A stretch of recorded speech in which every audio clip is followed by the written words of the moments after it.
wanted to be better. We wanted to use better technology and continue to advance it faster.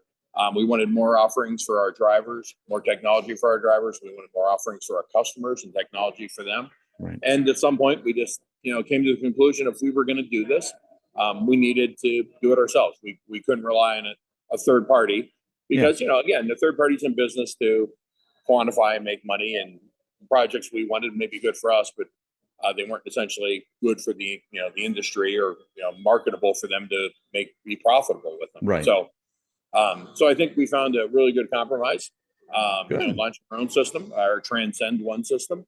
Very successful launch with that.